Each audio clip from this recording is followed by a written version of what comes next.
Hello class, bali ngayon, ang tuturo ko naman is kung paano mag-assign ng value sa ating variable. Mag-assign tayo ng value sa ating variable, ang code natin is equal or less than dash. Pare, gamitin muna natin yung less than dash. Mag-assign tayo ng variable ng value sa myvar. Assign nating value is equal siya sa 4.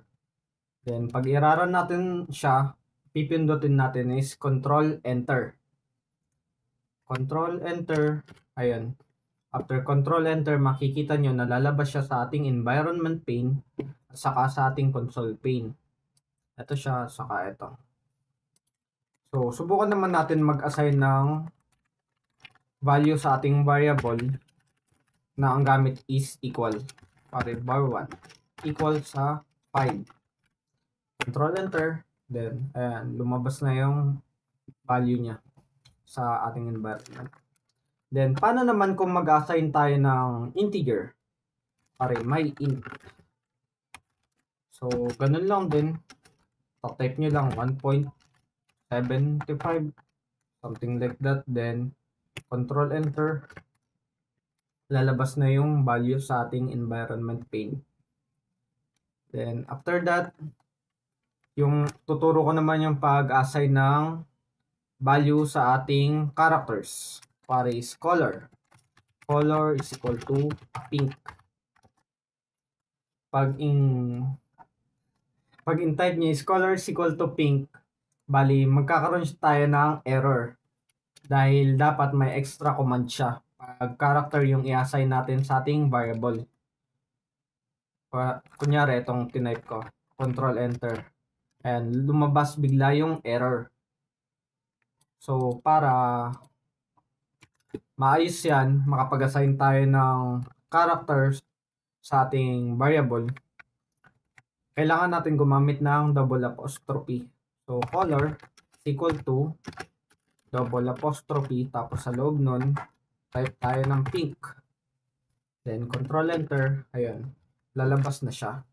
Dapat lagi tayo may double apostrophe pag character yung i-assign nating value sa ating variable.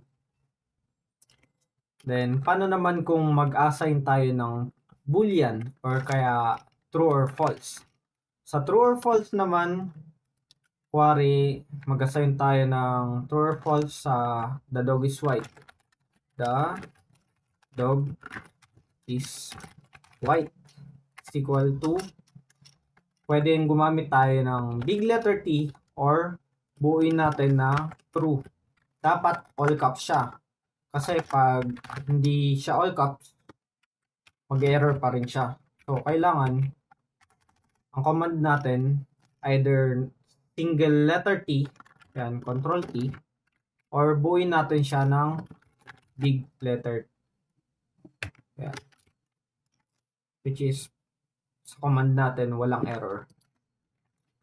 Ganun din naman sa false. The dog is black.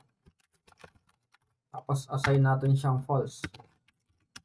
Big letter F yung command niya. So, Control Enter. Ayan. Lalabas sa ating environment, the dog is black. Tapos, false siya. Kung bubuin natin, dapat malalaking letter din. Kasi pag small letter, mag-error ulit siya. So, ayan. Pwede rin natin gamitin yung buong false or letter F. Mas madali syempre kung single letter lang na big letter F para mas mabilis tayo mag-type. Then, paano naman kung kukunin natin yung data type ng ating variable? So, sa pagkuha ng data type ng ating variable, ang itatype natin, which is the command natin is class. Yan. Pag in-type nyo yung class, sasuggest siya kung ano yung gusto nating gawin. So, type lang natin class, then enter natin yung pinakauna. Then, gusto natin makuha yung data type ng myvar. Myvar. Ayan. Then, Control Enter, lalabas sa console natin, numeric siya. kasi number siya. Bali, tingnan naman natin yung pag integer. So, hanapin natin yung data type ng integer. So, class. Nakapag-type ako sa console. Pwede naman. Pwede naman yata to. Class, then my int. Control enter, which is numeric din siya.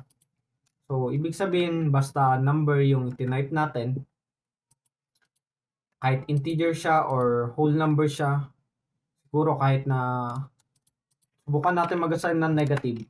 My var 2 is equal to negative 1, control enter. Yan. Tapos hanapin natin yung class ng my var 2. Numeric din siya. Kahit negative siya, decimal siya, or 0 siya, basta numerical siya, may number, ang data type niya is always numeric. So, tingnan natin pag character. Tingnan natin. So, class. Then, yung inassign natin value is pink, or yung variable natin is color, control, enter. Ayun, lalabas sa console natin, ang data type niya is character. Then, ganun din naman pag sa the dog is white. The dog is white, class. The dog is black. Ayan, ganyan na lang.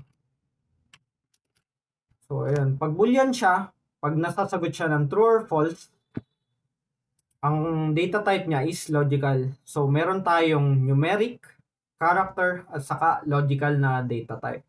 So, for this video, yun lang yung tuturo ko muna. Then, see you in the next video.